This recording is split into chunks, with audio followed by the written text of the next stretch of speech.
This message is just for you. You are good enough. This is the episode for you. You have to plan for the person that you really are, not the person that you wish you were. So when we have a big goal, whatever it is, we have this moment where we realize that we're kind of all alone. We're all stepping into that role of being a self-teacher. The thing is, whether you attend classes or not, you enroll in a university or not, whether you hire a tutor sometimes, or whether you self-study full-time, you will be teaching yourself some really important things, at least some of the time.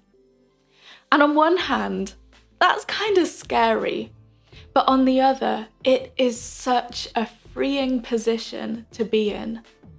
Nationwide or exam-wide curricula are set up for the widest possible range of students. Really, they're designed for everyone and no one.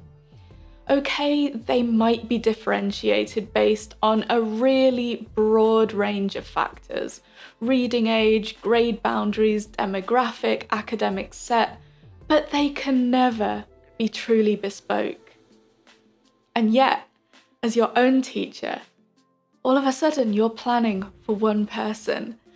And more than that, you're teaching someone that you know almost everything about.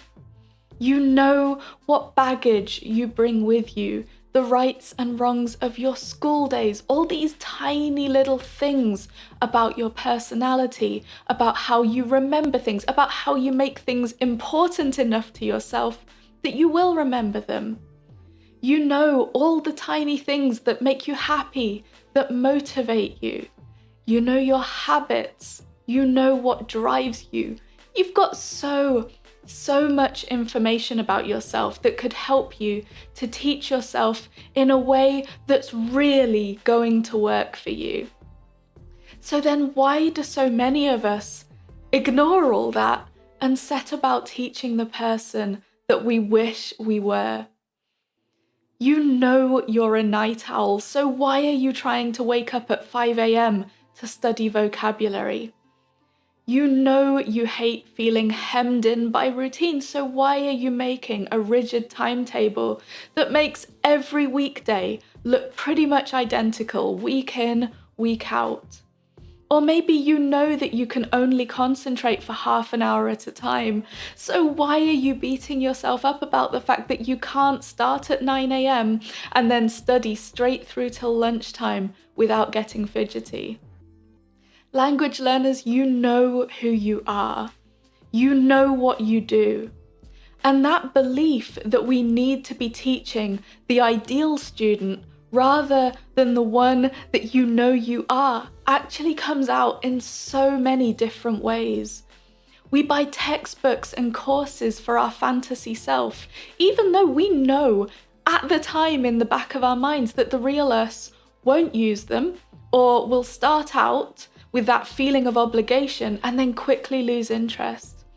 Or we commit to activities that we won't be able to keep up with, or that we know that we'll probably start to dread within a few weeks. It might also look like prioritizing activities that look and sound really learny, really erudite, that feel like the sorts of things that a good student would do, but that actually don't count towards our own goals in any meaningful way at all.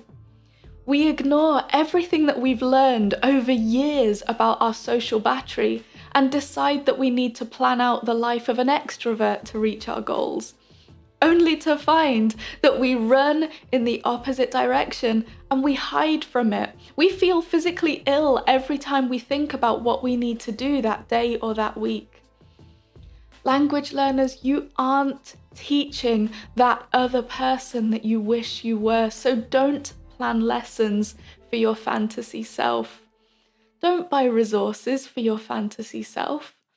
You are already a student worth teaching, the person you are now, the body you are now, the brain you are now. There are resources and study routines and methods out there that work for the person that you are right now, and they will work for you and they will make you feel more seen and more accepted as a language learner. So plan for that person, because the real you is amazing and fully teachable too. We're going to talk a little bit more about this tomorrow, but if you have any specific ideas or things that you do to honor yourself as the language learner that you are, I would love if you could put it in the comments below, because it'll give other language learners ideas for ways that they can honor themselves too. Have a wonderful day, and I will see you back here tomorrow.